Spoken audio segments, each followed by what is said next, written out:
And it looks like we have a quorum. So with that, I'll say we get started. We'll start the meeting out with just some introductions since this is our role meeting. Later, get to know who we are. So I'll start out and then we'll just go around Hollywood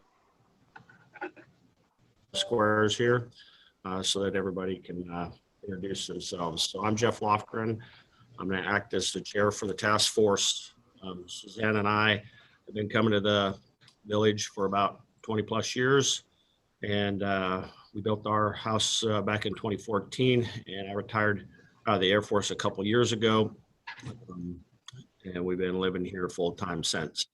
My background is career Air Force, three-star, done budgeting and finance, and lots of strategic planning and dealing with complex problems. So hopefully I can bring some of that experience to the group and help us get to the task at hand. So that's a little bit about me.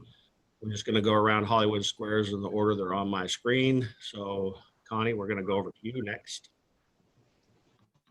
I'm Connie Shoemaker. I have been a resident in the village for 21 years. I was a non-resident property owner 18 years before that, and have actually been visiting the village since 1975, coming at least twice a year from Iowa. So I've watched the village develop since it was 5 years old, and I've seen it grow and grow, and essentially I just feel like I've got many insights over those last 45 years, and that's why I'm happy to serve.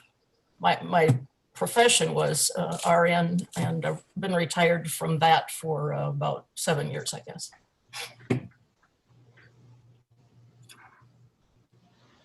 Jeff, you're on mute. Next up is Larry. Good morning, everyone. My name is Larry Senior. My wife and I came up to the village, fell in love with the place and bought a lot in 2014. Built my house last year, retired and moved up here full-time in July. Prior to that, my background's out of the aerospace and defense business. I was a senior program manager for Lockheed Martin down in Fort Worth. I was running $110 million a year in contracts for one of our aircraft programs. Engineer by training and background. A lot of experience with numbers, a lot of experience with budgets, a lot of experience with complex problems. Okay, thank you, Larry. Next up is Keith Keck. Morning all. Keith Keck, moved here after I retired from the Air Force in 2009. Served on the POA 2010 Strategic Plan Development. I was the co-lead of that. I'm a former president of the POA board, and currently I'm your Saline County Justice of the Peace for the Hot Springs Village section of Saline County. To bring to this, I've been through an assessment campaign in 2014 and hope to bring that experience to this task force so we can learn from what went well in 2014 and what didn't go so well. Thank you. All right, thank you. Roland, you're next. Yeah, Roland White. My background is in the contractor, international oil field construction and project management, master's degree in project management. I've been here 14 years. Among the things I've done in the village is I was one of the team leaders with Keith's 2010 strategic plan. Spent 9 years on the Public Services Committee. I'm the longest serving member, 2 years as chairman. Been on various other committees and boards such as Community Foundation and the POA Water Plant Task Force. I'm the Community Foundation Board, like I said. Probably, I guess my great achievement is being one of the co-chairs of the group that converted the old RV park into a dog park. that's basically my pedigree. All right, thank you, Roland. Next up will be Kathy. My name's Kathy Moeller. Been in the village for 13 years. Had a lot in Bella Vista for about 10 years prior to that, and said I'd never live there because of their problems. Lo and behold, fell in love with Hot Springs Village and found out many of the same problems are materializing. My business background is pretty much entrepreneurial, small business. We had a chiropractic consulting company with 8 locations nationwide. Financed several chiropractors in practice because I supplied the business side, they provide the medical side, and still have a small commercial real estate company, very small. There's only 1 property in it right now. Hope to get the village on a strong future because it's the most unique village, unique retirement / active lifestyle village in the nation. All right, thank you. Over to Keith Broach.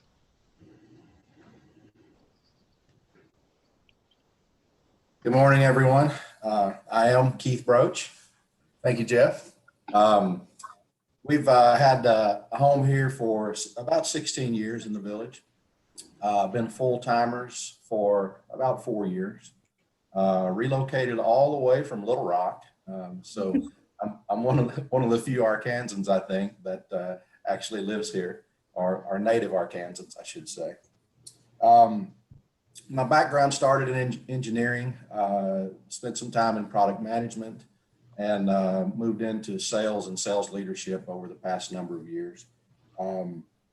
My family and I, we started coming here when my daughters were, I think, 5 and 6, and loved the lakes, loved the trails, loved the wide open spaces, love the fact that you can actually see the stars at night. So really love it here, and happy to be able to contribute to whatever the task force focuses on, and delivering good information to the community so we can make good decisions. Thanks, Keith. We have a Keith B and a Keith K, so we try and keep those square. Next one is up is Phil. Well, I'm from Denver, Colorado. We've been here about 9 years, and I have a small business experience, also sales, marketing, sales training, and I'm joined the group to just give good, honest information. Thank you, Phil. Next up will be Pam. Hi, my name is Pam Avila, and I've lived in the village just about 4 years now.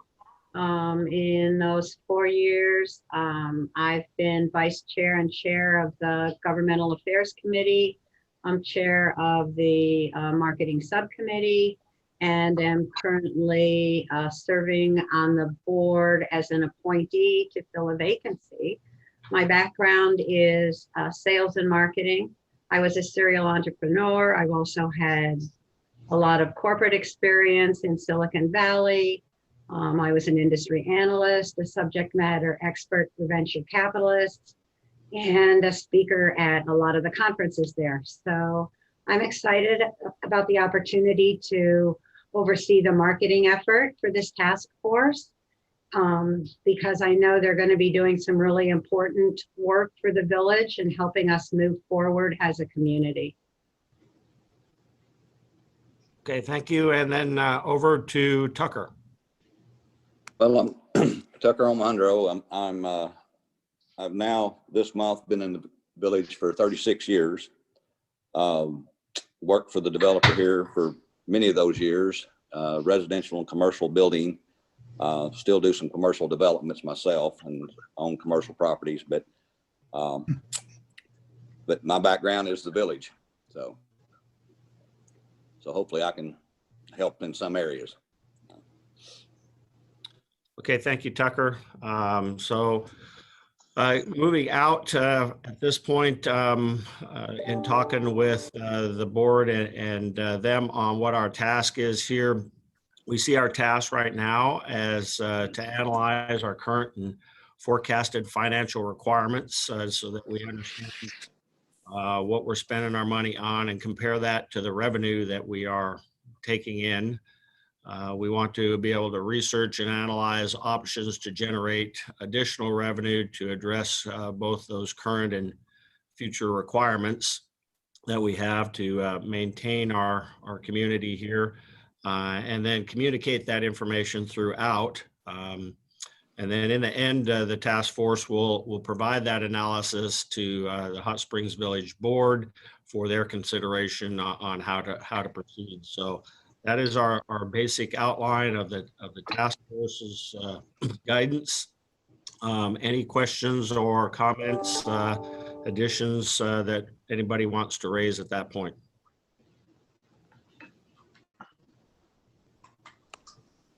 All right. I don't see anything. So what the task force has done is looked at those tasks and decided to organize ourselves really into two groups. One, a data analysis working group. So we've divided up the task force members to that, and we've got Larry that is going to head up that effort. Larry, do you want to say just a few words about that working group? Over. Sure, Jeff, thank you. So as you can imagine, this is predominantly a numbers task. That's why you give it to the engineer, I guess. Essentially, we're really going to be looking at revenue streams, both current revenue streams and potential future revenue streams, as Jeff noted. Really trying to understand whether or not the village has the revenue stream coming in to be able to support their operations and be able to deal with the things that we already know are out there in front of us and the probable future things that are going to come and impinge on our operations. At the same time, we're also looking at the expense side, trying to understand where our costs are, trying to understand what the expense increases are likely to be over time, trying to understand to the best of our ability where there are what I call inflection points in the process, where if the community grows to a certain size, we need to make investments in infrastructure somewhere and make sure that we're prepared to be able to handle those. That point, we get that data, we do a little bit of comparing and contrasting, we provide that information to the board. We can assist the board with some of the what if studies where they can look at if they move certain numbers from one place to another, what does that do to the overall revenue and expense outlook, and does that improve our position as the village? Essentially, we're going to look at Big Rocks first, Big Rocks down, so there's a lot of different places where we get revenue. Some of them are very large revenue sources, some of them are not. We're going to start with the Big Rocks first because those are the places where the bulk of the revenue is coming from. At the same time, we're looking on the expense side the same way. We're looking at Big Rocks first. So we're trying to understand where Public Works, for example, which is a very significant portion of the village revenue, acquires their needs and what their backlogs look like and being able to service the various aspects of the community. A couple key points here. It's a data-driven process. It's not an opinion-driven process. The numbers will take us to the conclusions. It's the only way we can do this and provide fair and unbiased data to the board for their consideration. It's really, when it comes down to it, it's really a complex math problem. You've got a lot of different revenue streams coming in. You've got a lot of different expense streams going out. And what you're trying to do is make sure that you can balance the books at the end of the day. So back to you, Jeff. Thank you, Larry. Any other comments or on that particular working group? Over. I don't see any. The next group that we are organized ourselves into is the Revenue Options Analysis Working Group. And Keith, you're kind of leading up that group. So if you give us a rundown on the activities there, over. Okay, thanks, Jeff. Once Larry's group does all the balancing of numbers and does the revenues and expenses, someplace anticipate a bill coming out, and whatever that bill may be is what is our starting point out there to develop some courses of action. We know it's going to take a while for some of those numbers to come out, and in the preparation for that, we'll be doing some research on what other communities are charging for as much information as we can get from that. We've done that in the past, trying to compare us to other communities like Bella Vista and Tellico Village or the Cooper communities, but there's other communities out there. So build that type of background as the analysis, the data analysis folks are doing all their work. We know that as we come up with any options, our goal is to present, and I'll use my military background here, is to develop some courses of action and present those courses of action to the POA board for their decision of where they want to go. So that's what we'll be kind of working our way towards, is some of those courses of action. We know there's dependencies across the board. If you do one thing in one area, you may impact another area. If you raise assessments, it may be affecting, how much people can play golf. Those type of things, we'll try to balance those. As you look at some of our initial list of revenue options, and that's what they are. They're revenue options right now.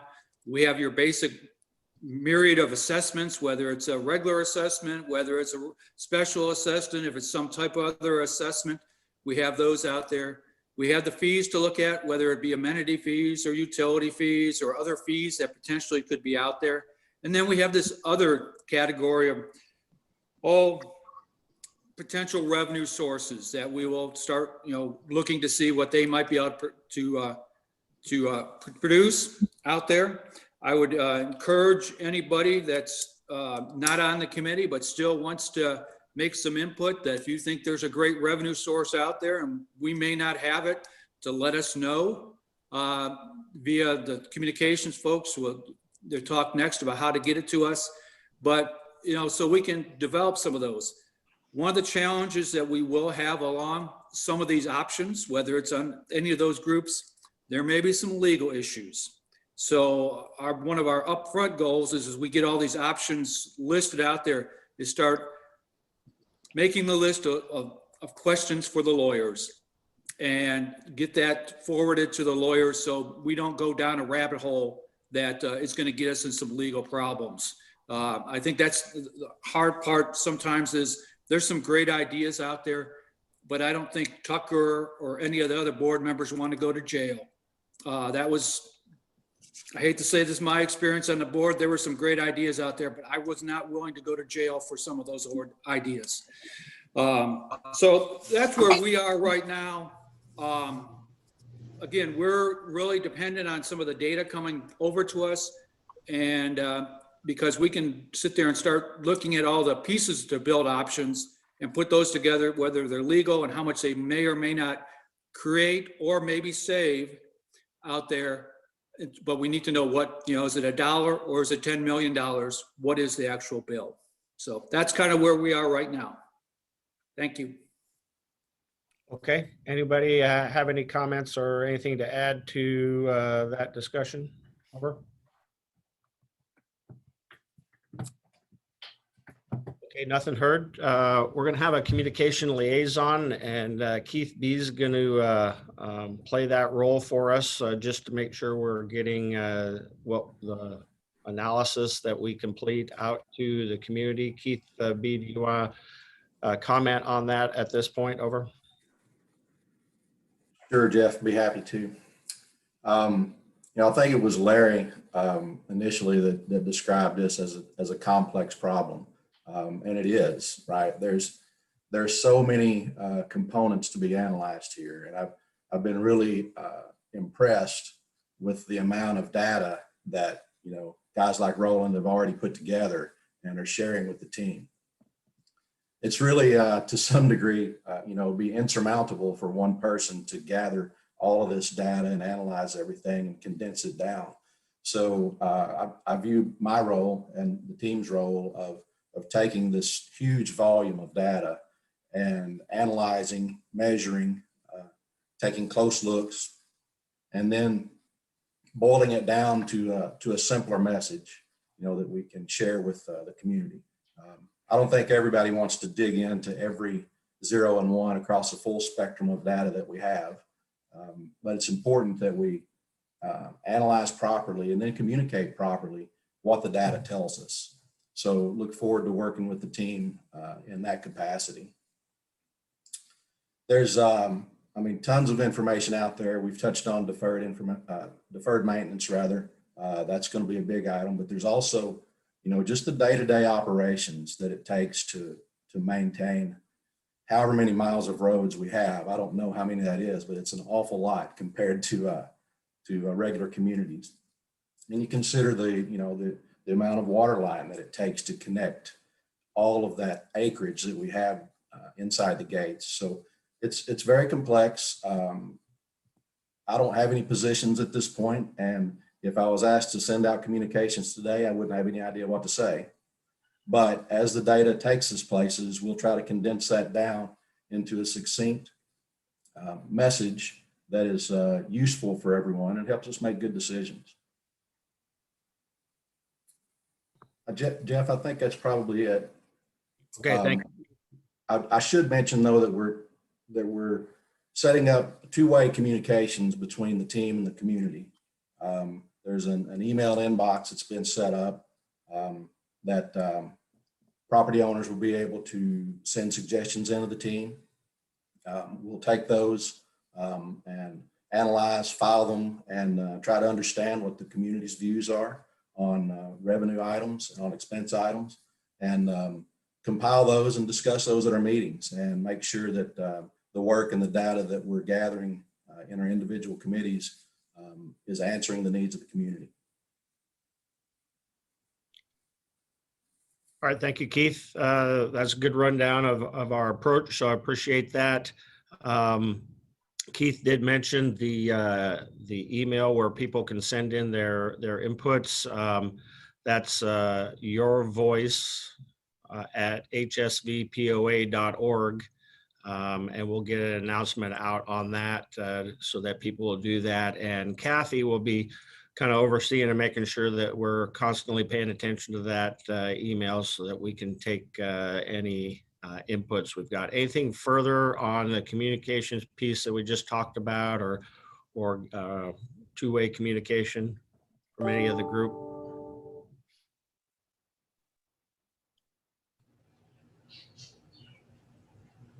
Pam?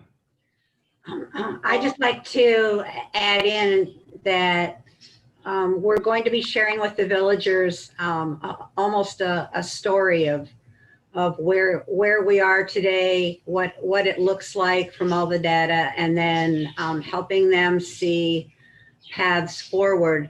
The communication is absolutely going to be two-way and be frequent. We'll be using different means to communicate with the village and encourage them to communicate back with us. And I think that will be an important part of the process. It will be a total engagement of the village. Okay, thank you, Pam. So if I can, I'll just kind of talk a little bit about how we're going to share our work and our initial focus.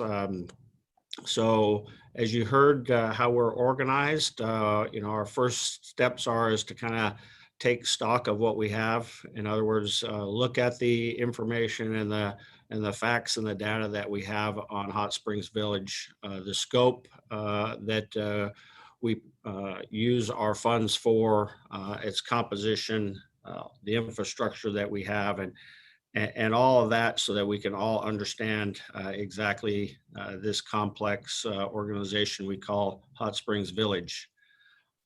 We know that there are some things also that have to be looked into, and those are things that are like deferred maintenance, which is things that we should be doing but haven't been doing. Capital investment, such as having to replace things that may be at the end of their service life. Those kinds of things we'll want to make sure that we understand from the experts that deal with that every day, what that looks like, where we sit in our life expectancy timeline there, what those expenses might look like, so we can fold those into the equation and basically understand what it would take to catch up on some of those things that have been deferred over time. As we do that, we need to have a good understanding of what it takes to run Hot Springs Village. So what is the running of Hot Springs Village look like?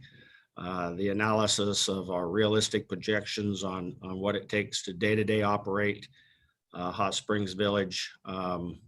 And there'll be a line here between what it takes to run day in and day out and what it takes to maintain our future through deferred maintenance load and those kinds of things, and be able to portray that and look at that over time, because it does have a time horizon to it, and we need to think forward and out into the future there a little bit.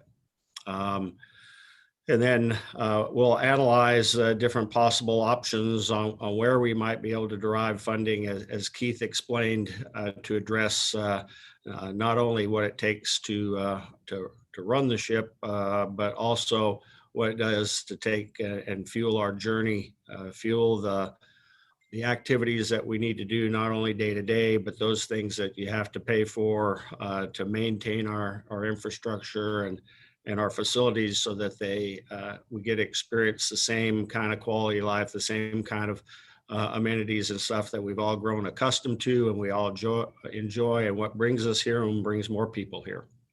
So those are kind of the initial things that we're going to be working hard on as we do that. And as we said, we would share that throughout this process as we finish our analysis. We'll get that out to everybody, and we'll be looking for input and feedback from the community. Any questions or comments on that before I talk about kind of our first steps here once we break from this meeting?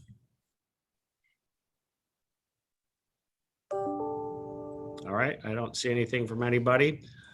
So to get started here, our initial focus is to one, describe the facts of the complex nature of our village here, the major expenditure areas, as Larry mentioned, the big rocks, and be able to capture what that is. The way we're going to do that is we're going to work closely with the committees. We had a Zoom session with the committee chairs last week on Thursday and talked to them about how we are going to need to interact with them, as there's a lot of expertise from volunteers that sit on those committees that understand specific areas. We're going to be trying to work across all of those committees to understand the complex nature of the village writ large. We'll also be working closely with the staff on understanding the numbers and making sure that we have clarity on all of that. So as we go forward, that's our first step, is connect all those, get the data in, and start working on the major areas first. We next need to capture what the current and future forecast for requirements in major areas, especially those that may have deferred maintenance and or deferred items, to make sure that we uncover anything that may be out there and looming that should be taken into consideration into the planning of how we would utilize our revenue. So that'll be the next big piece, again, focusing on the big major areas first, and then we'll get down and cover down on all the other areas. The third thing we're going to work hard on and in parallel so that we can get this done in a reasonable amount of time is start identifying and categorizing our revenue options, as Keith talked about. Things that we'll have to do as we do that is identify the legal aspects, the other things that are required to make that thing happen, including the administrative things. But we need to first identify them and categorize them so that we can kind of start working in those particular areas. The fourth one is to connect with the committees and the staff to get that information and get their insights into all of the complexity that exists within the funding of Hot Springs Village. And then the fifth one is start listening to the property owners' inputs. We've got the Your Voice at hotspringsvillagepoa.org. We'll get that out and announced to get started.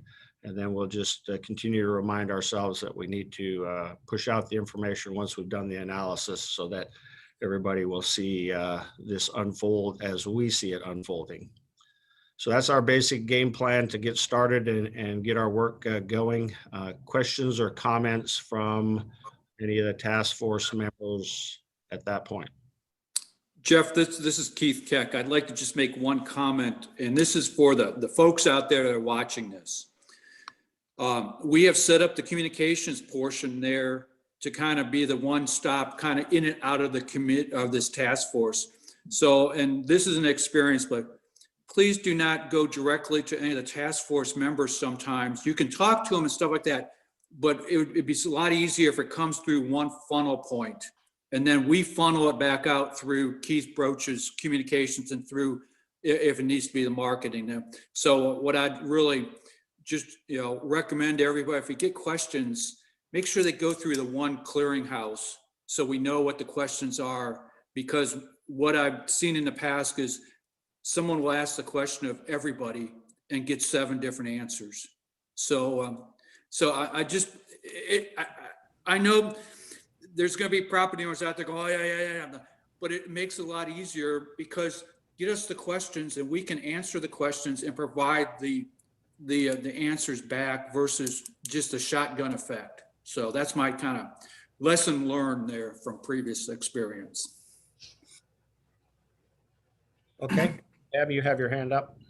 Yeah, just to tag on to what Keith is saying and let everyone know that the funnel approach, Kathy is actually going to be keeping, and she's already got things set up and going, correct, Kathy? But she's going to be keeping a database of the input from the villagers so that it's categorized, it's recorded, and that way it'll be much easier for us to respond to you. So use that email as appropriate.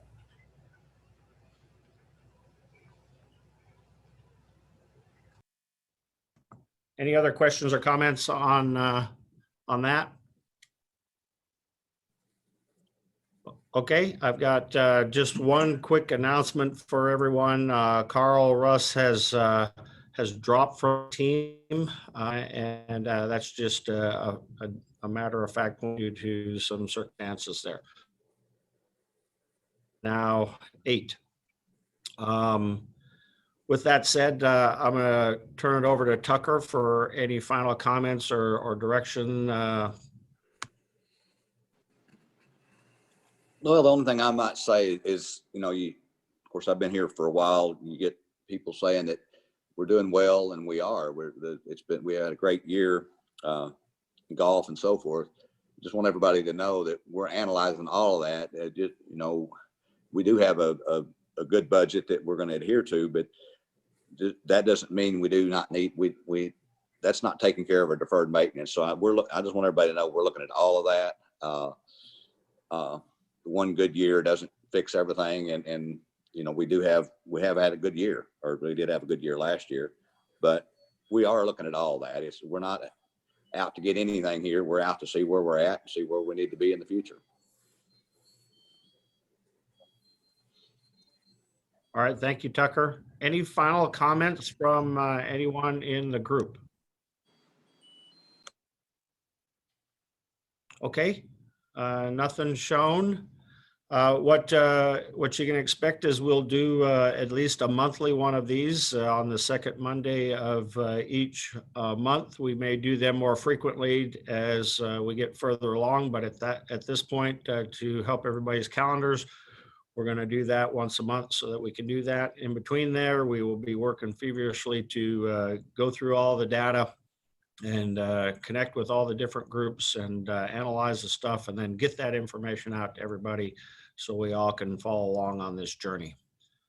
With that said, I think we're complete with this meeting unless anybody has a re-attack. Okay, everyone. Look forward to working with everyone. Look forward to getting after this task, an important one, as we all know, and we'll continue our communications leaving this meeting. All right, thank you, everyone. We're out. Thank you, Jeff.